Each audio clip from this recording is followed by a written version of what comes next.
Welcome, guys. It is prelim exam revision. You're here with me, Megs, and Mr. Accounting, my favorite accounting teacher himself, Mr. Ashraf. How have you been? Hi, Megan. You've been scarce recently. No, I have haven't not. worked together for a while. I know. I'm so sorry. Yes. They just don't put us together. Okay. Maybe they just want to mix us up a little bit. I think so, yes. Yeah. Play around But with your us, yeah. matrics also finished today. You said so. That's right. They're on their study breaks Did and you they shed a tear?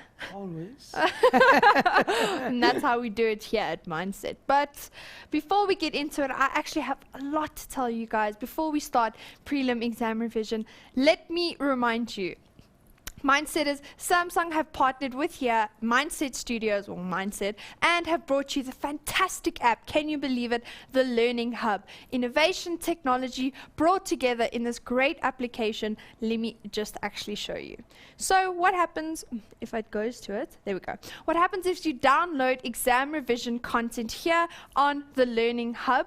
You see you can go into it and it'll give you content and video, and that is how you practice. Check every day, because sometimes you get free content and sometimes they're uploading new content every single day. How awesome is that? That's fantastic. But it's only available for premium smartphones as well as Samsung tablets. But if you don't have a Samsung tablet or a premium smartphone, guess what? We have a competition here at Mindset. Wow, I know there's cheering in the background because we have Learn Extra Exam Revision Marathon Competition. Yes, guys, it started on Monday. How to enter? You're asking me, Megan, how do we enter? Let me just tell you. You download the notes, so it'll be accounting notes for today, and then you check at the bottom. There will be a race number. You enter that number into the link that is posted on the Facebook page, which is facebook.com/learnextra with an X. And then you go and enter the number, and you could stand a chance to win this Samsung tablet. I mean, really, how cool is that? And then your name will be entered into a draw, and after each draw, you re-enter, and you never know, your chances are high. So get entering, get learning more here with us. But I have to remind you that Saturday school, guys, Saturday school, especially you matrics, is on Saturday, obviously, from 9 until 6. So let's not forget about that now, shall we? No, I don't think so. But I think that's all. Sorry, I took up like 5 minutes of your time. But that's it from me to you. Let's get moving on with some accounting. Thank you, Megs. Okay, guys, prelim revision. What are we looking at? In today's lesson, our focus is on the income statement, right? And we're looking at a question from the GDE Prelim Examination 2013. Now, what is it that you were required to do? Let's take a look and see. And we find that you are provided with a pre-adjustment trial balance of ZAP Limited. The company sells and also repairs security alarms. The company has an authorized share capital of 300,000 ordinary shares with a par value of 5 Rand each. The financial year ends on the 30th of June each year. Very important date, the end of the financial year. Right, now, what are you required to do? You are expected to complete the income statement for the year ended, and when it comes to the income statement, what you're going to see, what's very, very important, is that whenever you start, remember that you will have to make sure that you get the information, you record the adjustments. Let's start immediately by doing the following. The first thing that you look at is your sales, right? And take your information from your information that is given to you here. Immediately you find your sales to be 3,430,000. What do we do with it? Watch. Sales, 3,430,000. Now, we've been talking about this all the time in all our lessons. And what have we been saying? We've been saying, show your calculations in brackets. That's right. show your calculations in brackets. Now you've noticed, what have I done? I've immediately said sales, 3,430,000. Where was that information from? From my pre-adjustment trial balance. Now this is critical. What is it? Nobody in any adjustment is going to tell you to take cognizance of the following item. Watch. You will see that in your pre-adjustment trial balance, you are given a figure for debtors' allowances, 9,520. So immediately, what you do, grade 12s, is in your income statement, the first thing that you do is once you've recorded your sales figure, you immediately say minus 9,520. What am I doing? I'm transferring my debtors' allowances into my sales. In other words, I'm reducing my sales figure by bringing into consideration the debtors' allowances. So watch out for this here. Nowhere in the adjustments are you told to do this here. This you must do automatic. The moment you've recorded your sales, immediately thereafter, you record your debtors' allowances. In other words, looking at the question, what do you tell yourself? You tell yourself that, what have I done? I've taken my debtors' allowances and it has been sorted out. Okay, guys? So debtors' allowances subtracted from your sales. Okay, next item that I look for is my cost of sales, 1,750,000. Therefore, watch this here. Open my cost of sales, 1,700,000 and let's do this again. 1,750,000, and I have now put in the cost of sales figure that I require, that has been taken from my pre-adjustment trial balance. Okie dokie. Right, let's look at the adjustments now. Adjustments and additional information. What are we told? We are told that goods were returned by a debtor and the necessary allowance was properly recorded. Okay? That part has been done. However, the entry for the cost of sales amounting to 2,700 was omitted. Omitted means it was left out. Therefore, you now have to bring it into consideration. Therefore, in my cost of sales, watch this here. What's the double entry? The second part of the entry when goods are returned. Just at this point, allow me to just explain a little bit further. When it comes to an allowance, there are two types of allowances. One, an allowance takes place and there is no physical return of goods. In that case, the double entry is debit debtors allowances, credit debtors control. Sorted, done and dusted.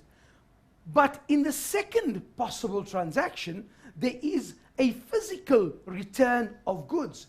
And in that case, grade 12s, remember, you have to make two entries. The first part stays the same, debit debtors allowances, credit debtors control. And the second part of the entry is where we debit our trading stock. Why is that? The goods are coming back to us. Therefore, a debit to trading stock and a credit to my cost of sales.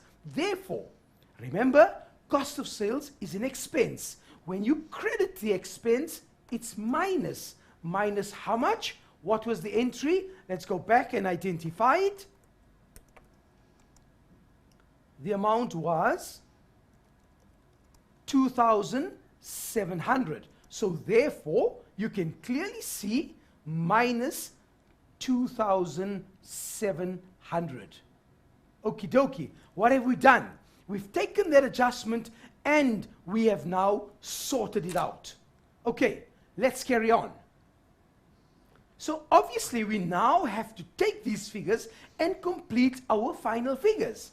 And therefore, we will start off with our calculator, and we say fine, 3,430,000, 3,430, 123, right?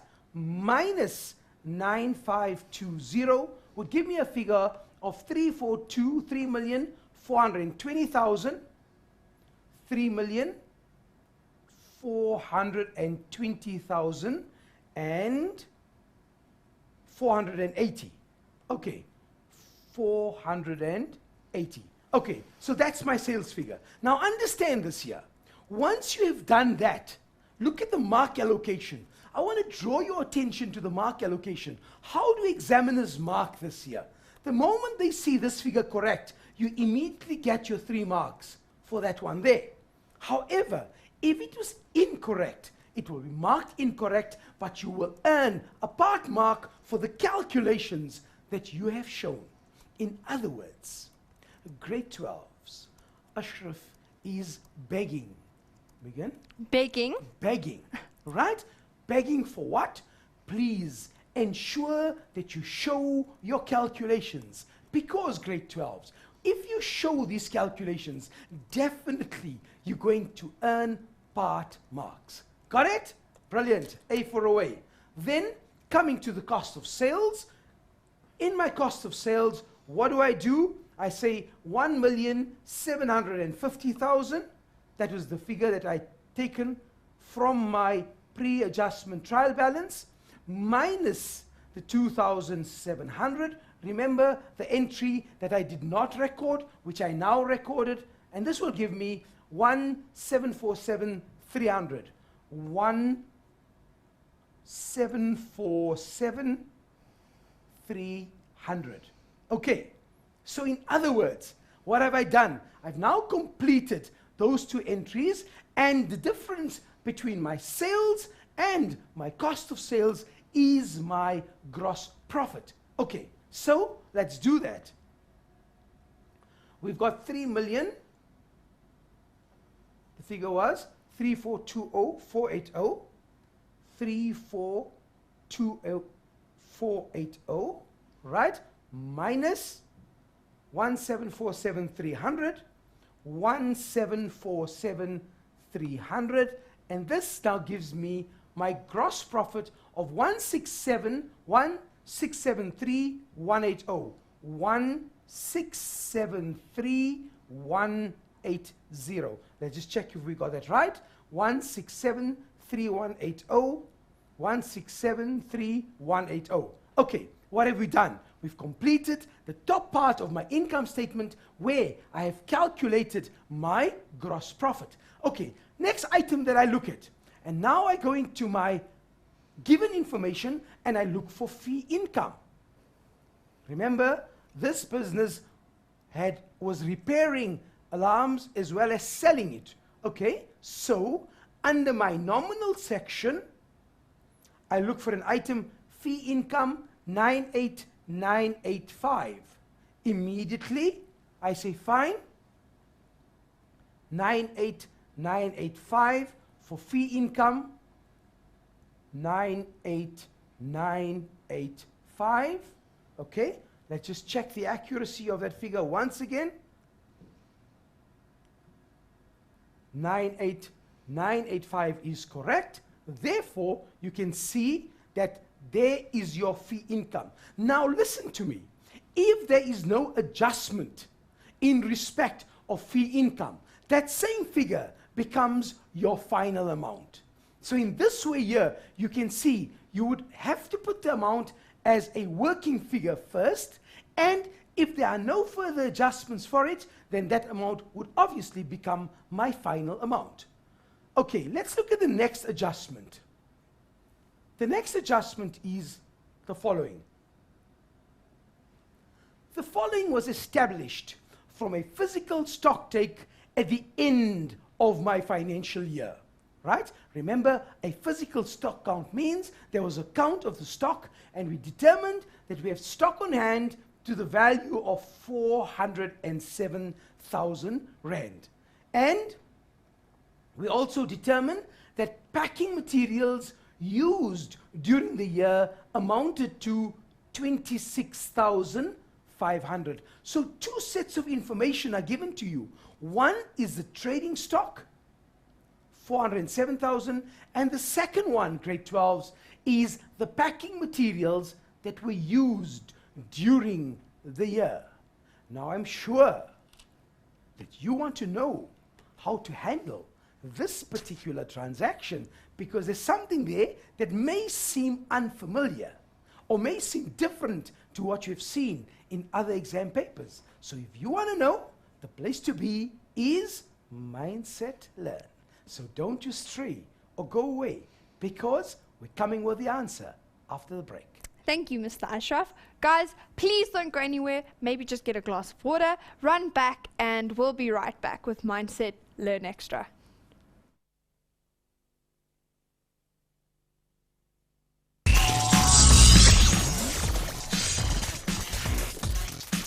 Welcome back, Mindsetters. Hope you had a great break. Took a bit of a stretch and now ready to carry on with accounting, with Mr. Accounting himself. But before I hand over, you guys are very quiet on the page, so don't forget, you can find me and Mr. Ashraf himself on facebook.com/Learn Extra. But I have a few questions for you, so I'm going to let you know. Let's go for it. Okay.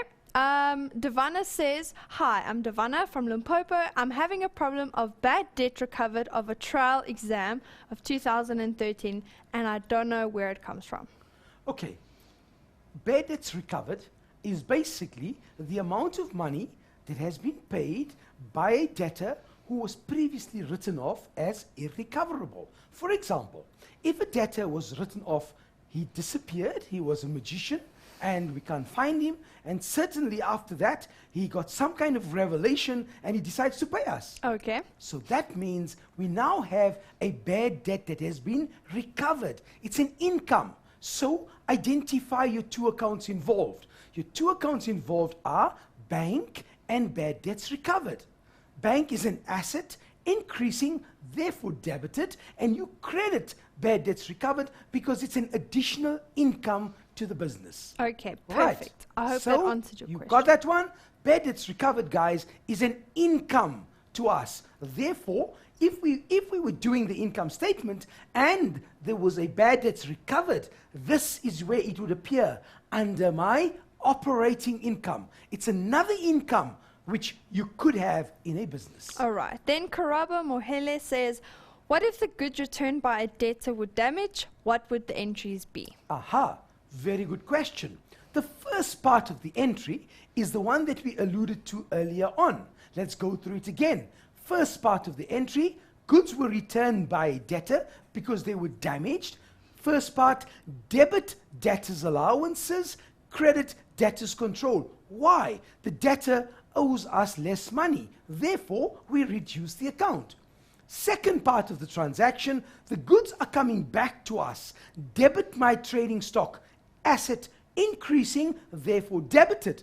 At the same time, I credit my trading stock. There's the entry. However, the point that you have brought up now is a very important one. The goods were damaged, Megan. So what do? We return those goods to our suppliers. Yes. And therefore, the double entry would now be a credit to trading stock. Why? The goods are gone. Here's the good, it's damaged. We're sending it back to the supplier. So credit our trading stock account and debit the liability, creditors control. Why? We owe them less money. Okay. So there's actually, it's good that you mentioned that if the goods were damaged and we send them back, then there's also a third part to the entry. All right. And Great question. Kilibetswe Tabani says, hey Megs and Mr. Accounting. And both of us say, hey there Hey. back, Kilibetswe.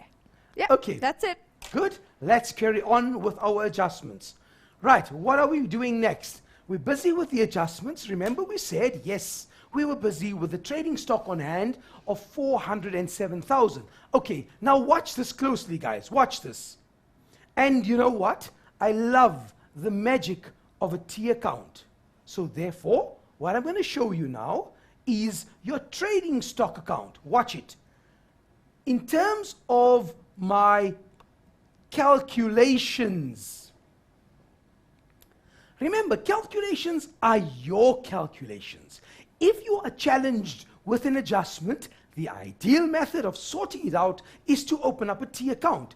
In this T account, you are as brief as possible. Watch this. What's the balance in my trading stock account? Let's check it out. Here's my trading stock account, and I find that the balance in my trading stock is 400,000. Okay, therefore, my balance on the debit side is 400,000. What else happened? Remember, goods were returned to us. What was the value of the goods that were returned? Notice in this adjustment here, we said that the cost of sales of those goods was 2,700. What did I say was a double entry? If you recall, I said debit trading stock. Okay? So therefore, we're saying debit trading stock with 2,700. Fine. That's the entry. Now, when we took a physical stock take, what was the value of the goods on hand? The value of the goods on hand was 407,000. So therefore, this means that if we look at this account here, my new balance should be 407,000. Okay? So in other words, you can clearly see that this figure here, the closing balance of 407,000 Rand, is bigger than that amount. How much bigger? Let's take out our calculator and say, fine, 407,000 minus 400,000, okay, is equal to, wow, let's do that again, 407, 123, minus 402,700, 402,700. Let's do it again, one more time, 407,000, these zeros are driving us crazy here, minus 402,700. And 402,700, guys, is coming from these two figures that are added together. So therefore, minus 402,700 is equal to 4,300. What is the 4,300? Ask yourself this question. What is the 4,300? Remember, I need to increase my trading stock by how much? By 4,300. So, if I'm debiting trading stock, it's obvious the other entry has to be credited. What am I going to credit? I'm going to credit an account called, watch this, a trading stock surplus. How much? 4,300. There goes. So clearly you can see, looking at your calculations, once again, what do you use? You used your T account in order to determine whether you had a trading stock surplus or a trading stock deficit. Understand that a surplus is an income and a deficit would be obviously an expense. Got that? Right. Going back to my adjustment, what else am I told? That the packing materials used, I'm going to test Megan now. Oh gosh. Yeah. Watch this. Let's see if she remembers. Probably not. Oh no. Oh, I do know that. Go for it. Read the full question. Well done. What are they telling you? They are telling you that packing materials used, grade 12s, used during the year amounted to 26,500. In other words, they're not telling you what is left over, which you normally find in your question papers. This time the examiner said packing materials used. In other words, what are they giving you? What is this 26,500? Remember that this 26,500, if you look at your expenses and you say packing materials, watch, you're going to find me abbreviating now because you and I know that we have our license and we're not going to talk about the other license Because that's a secret. Yeah. Okay, but packing materials used amounted to, what did we say? What was the adjustment? 26,500. Therefore, guys, clearly you can see 26,500 is the answer that you are looking for. Why? Your income statement reflects the amount of packing materials that has been used. Yes, the difference in the brackets in the calculation, that would be used if you were doing the balance sheet to determine what is the value of your consumable stores on hand. But the moment you are told that this is the value of packing materials that have been used, immediately that becomes your final answer. Got that? Great guns. Let's move. Next adjustment. What are we told? Provision for bad debts must be adjusted to 1,830. First question that I'm going to ask you guys. What type of an account is provision for bad debts? And please don't tell me it's a liability. It is not a liability. Provision for bad debts is what we refer to as a negative asset. And what do we mean by a negative asset? It's the asset that it's a value by which your asset will be reduced in your balance sheet. Okay, so immediately I say it must be adjusted to 1,830. Immediately I go and see what is my provision for bad debts. My provision for bad debts, let us identify it, is provision for bad debts 1,440. Immediately I ask myself the question, what must happen to my provision? Obviously, it needs to be increased. Therefore, take out your calculator and you say, fine, you want a new provision of 1,830. So 1,830 is the new provision that you want. But you already have a provision of how much? Let's check it out. We already have a provision of 1,440. Therefore, minus 1,440, and your answer is 390 Rand. Now ask yourself this question. What are you doing to the provision? You are increasing the provision. And when you increase your provision, your adjustment account becomes an expense. Therefore, provision for bad debts adjustment. Guys, please do not abbreviate. Allow me to do that. You write it out in full. What was the answer? The answer to that was 390 Rand. Therefore, in your answer sheet, the provision for bad debts adjustment, 390 Rand, we increased the provision for bad debts adjustment. Okie dokie, let's move on. Next adjustment. No entry has been made for a check that was received from X Ngubele, a debtor, for 810 Rand. Right, this check was received as a dividend of 30 cents in the Rand. Okay, and it was received by the insolvent estate. The balance of the account must be written off as irrecoverable. In other words, we have a bad debt that we want to take care of here. So what do we say? We say, fine, let's do the calculation and say 810 Rand. 810 Rand was equal to 30 cents in the Rand, because that's the information that we have, isn't it? Let's check it out. Here we are told that we received 810 Rand as a dividend of 30 cents in the Rand. Therefore, watch this here. What are we saying? We are saying that if that is my dividend of 30 cents was 810 Rand, what amount are we not receiving? Clearly you can see we're not receiving the 70 cents in the Rand, which is equal to my unknown. Immediately I do my calculation. And what is my calculation? My calculation is 810 times 0.7 divided by, comma 3,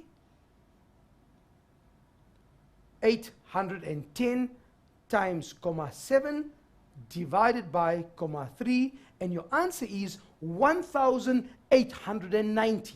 What is the 1,890? That is the value of the bad debt. That's the amount that we're not going to be receiving, sorry, and we will have to write it off as irrecoverable. How much? 1,890. Therefore, notice here, you have bad debts, and the bad debts amount is 1,890. Now look at the manner in which we go about answering these adjustments. The moment you do the adjustment, immediately you go to the item and you record it in your income statement. Well guys, time for a break, and when you come back, much more interesting adjustments.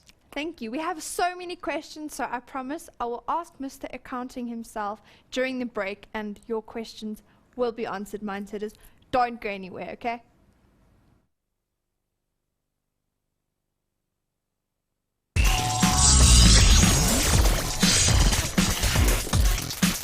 Welcome back, Matrix. I hope you are thoroughly enjoying our accounting show. I can see that you are, because we are actually having interaction. I'm so impressed. So thank you guys for your posts. It's awesome. We've been going through it. I kind of just nailed Mr. Accounting Ashraf here with all these questions, and he just kind of looked at me like, okay.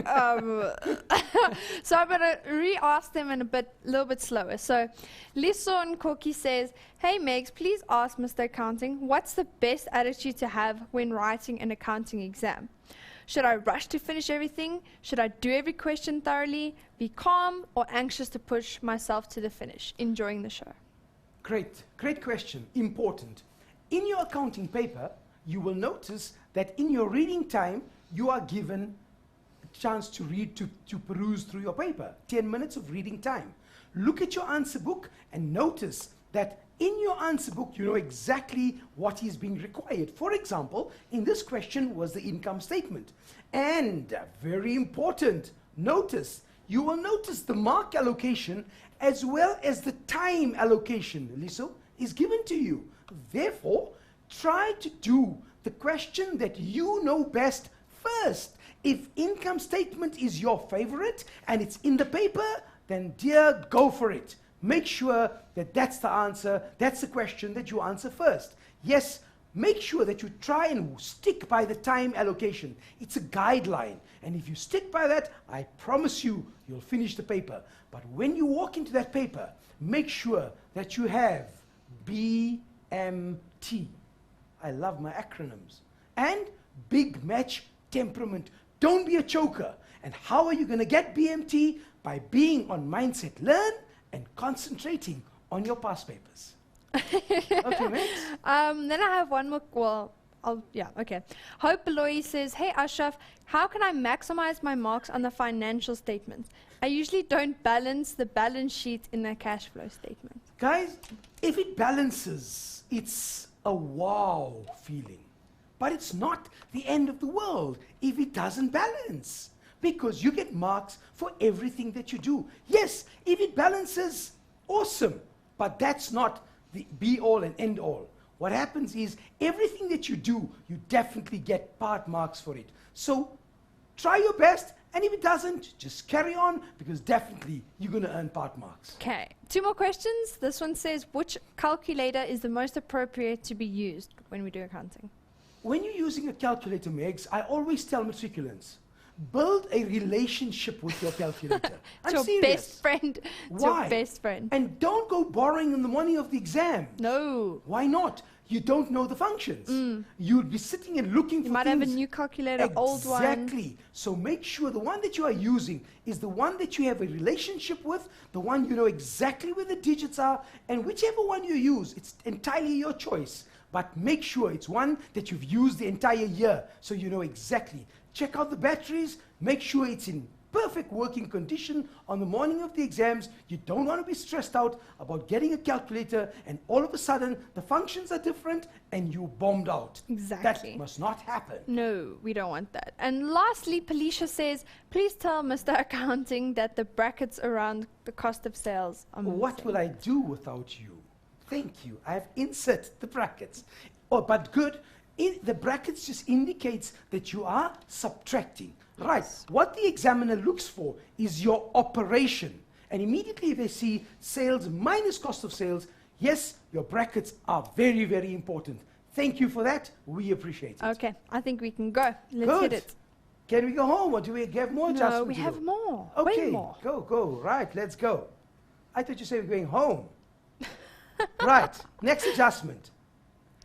We are told insurance includes an amount of 3,600 for the period the 1st of October to the 30th of September 2013. So immediately you tell yourself, right, this means that we have now, let's get the information that we have here. We are told that regarding the insurance, so let's find the insurance, and immediately we see that there's an amount of 3,600 for the period October to September. The first thing that you do is you divide that figure by 12. So what do?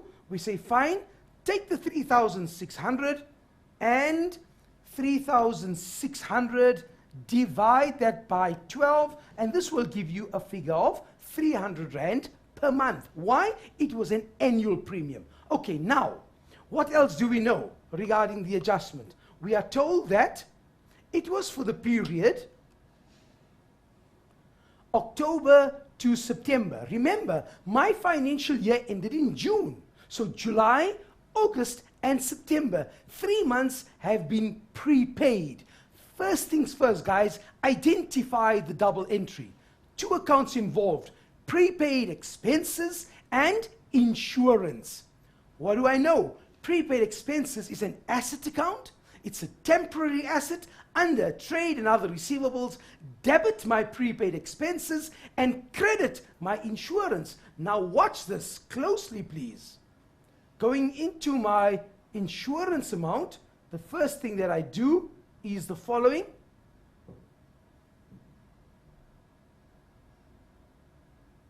Okay, let's close that thing. We got it closed. Perfect. Thank you. Now, let's look at insurance. The first thing that I do is I open the expense account, namely insurance, and we got insurance here. And the first item that I require is my amount in my brackets. Let's go for it. What amount do I want in my bracket? Okay, there goes insurance, 15,000. Remember, that's the pre-adjustment figure. Okay, take the pre-adjustment figure and put it alongside insurance, 15,000. Can you see what I've done? I've taken the figure that was given to me. Now I know that insurance has been prepaid for 3 months.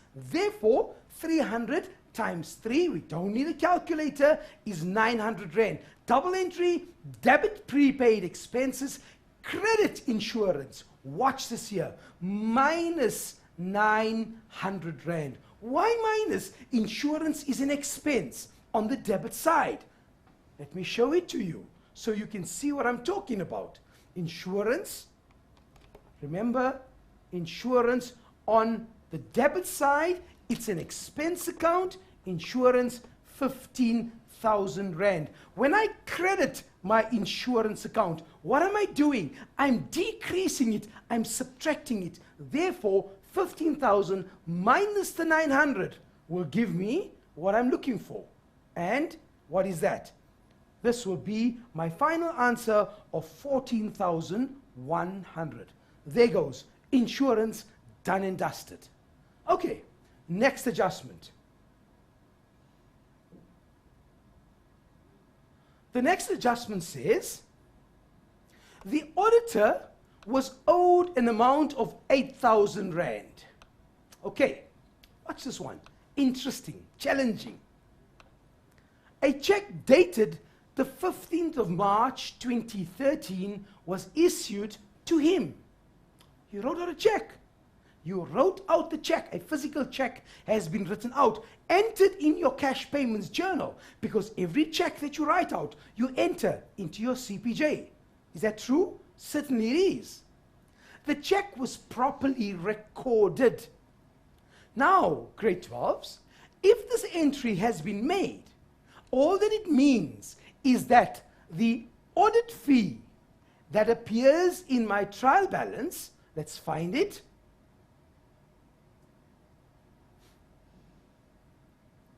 Watch this here. Where is my audit fee? Let's find the audit fee of 57231. One question. Does it include that check of 8,000 Rand? And the answer is yes, it does. And therefore, notice no adjustment is necessary. 57231. And therefore, in my answer, I now have my audit fee as 57231. No adjustment necessary. Be careful. Watch out for this type of adjustment. Okay, next one.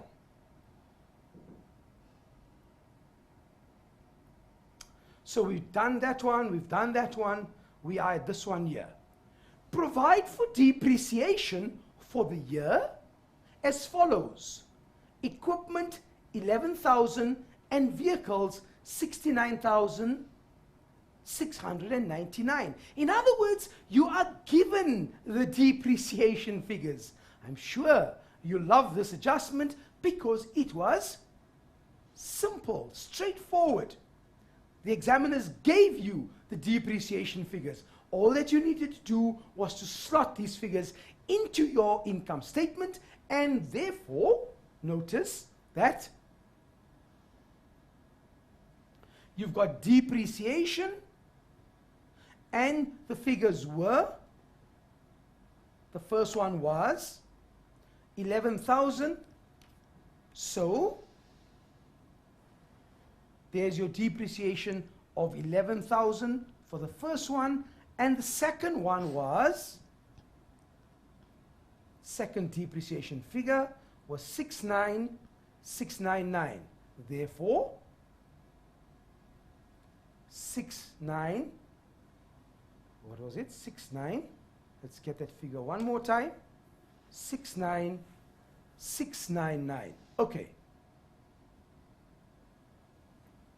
So in other words, there was no calculation necessary for your depreciation. It was a given figure. Obviously, you're going to add these two components together. What are we going to add? We're going to add the 69,699 plus the 11,000. And my answer is 80,699. So 80,699 is my depreciation. The next one is a very interesting adjustment. Watch. Let's go through it and make sure that we understand it. 1. An old vehicle was sold during the year. All the necessary entries were captured. That means the necessary entries were made. They were recorded, except for the profit or the loss on sale of the asset. Right. Depreciation was provided at 10% per annum on cost. What are my details? Watch this. There's the information. The cost price of the vehicle is 96,000 Rand. The accumulated depreciation is 95,000 Rand. In other words, this vehicle had a carrying value at that point of 1,000 Rand. It was sold for 5,000 Rand. Watch my calculation. Very, very, very important. I can't overemphasize this calculation. In other words, cost price is 96,000 Rand. The accumulated depreciation was 95,000 Rand. You are told that you had to calculate depreciation at 10%. Now, at a quick glance, 10% of 96,000 is 9,600. But can I have an asset with a negative value? Certainly not. In other words, this asset has reached the end of its useful life. And therefore, the moment you are faced with something like this, immediately what you do is you ignore the 10% because you cannot continue with that calculation. So put it aside. You can't use it. What do we now do? The maximum depreciation that you can write off on this vehicle is 999 Rand. Why? Because if you add this together, it will give you 95,999 Rand. And therefore, you are left with a carrying value of 1 Rand. So you can say, here's the vehicle, it is worth 1 Rand. Why? Because it has reached the end of its useful life, and therefore, it is valued at 1 Rand. What did we sell it for? This vehicle was sold at 5,000 Rand. In other words, you can clearly see that you have made a profit. Why do we say this? Remember, the old part of asset disposal that we've discussed on many of our shows. If your selling price is greater than your carrying value, which is the case here, then you have made a profit. And if your selling price is less than your carrying value, then you have incurred a loss. In this case here, we've made a profit of 4,999 Rand. Therefore, into my profit and sale of asset, 4,999 Rand. Got that? Okay, let's go to the next adjustment. Hopefully we can finish it in the time that we have left. And we are told that the rent income was decreased by 20% with effect from the 1st of January 2013. And this is what we're going to be doing. Watch this closely. Right, let my old rental be 100. 100% for how many months? For 6 months, because the rental changed in January. So this 100 times 6 will give me 600. Subsequently, my rental decreased by 20%. It now became 80%. For how many months? For 5 months. Why? The 1 month was outstanding. And this gives me a figure of 400. In total, this gives me 1,000. Right, what have I done? Old rental, new rental. Now, take the 1,000 and say it is equal to. What is it equal to? Let's look at the information. Rent income, 74,000. So therefore, if that was my rent income of 74,000, what do we say here? Watch this. We say 1,000 is equal to 74,000. Remember, this is in percentages, right? And this is in Rand value. Okay, now, what are you looking for? You want to know what was the 1 month that you have not received your rental as yet. Watch, that 1 month was an 80 month because it was when the rent had been changed by 20%. Remember, we decreased it by 20%. 100 minus 20 is equal to 80. 80 would then be equal to, let's take out our calculator and say, right, 74,000 times 80 divided by 1,000 is equal to 5920. So what is the 5920? Grade 12s, your 5920 is the amount of rental that you have not received as yet. Watch this here. Let's go into here's my rent income, and here's my rent income. Let's put it here. Rent income, remember what we said, open bracket, 74,000 plus the amount was 5920. And let's add that plus 74,000. And my answer is 79920. Voila. We got it. That's the way. You got to work out when you are given a percentage increase or a percentage decrease. I can't believe No. it's the end of the show. Already. But we have to say, mindsetters, I have to say this, you have to aim for the moon, because if you perchance don't get there, you're going to be a shining star. Megan's accounting shining star. No, thank you, Over Mr. hands. Accounting himself. Thank you guys. Don't forget, we'll see you next week. Thank you for being so responsive. I'll let Ashraf know of all of your other questions. And if you stay tuned for business next, I'll see you afterwards. But if not, that's love from me to you. Cheers, mindsetters.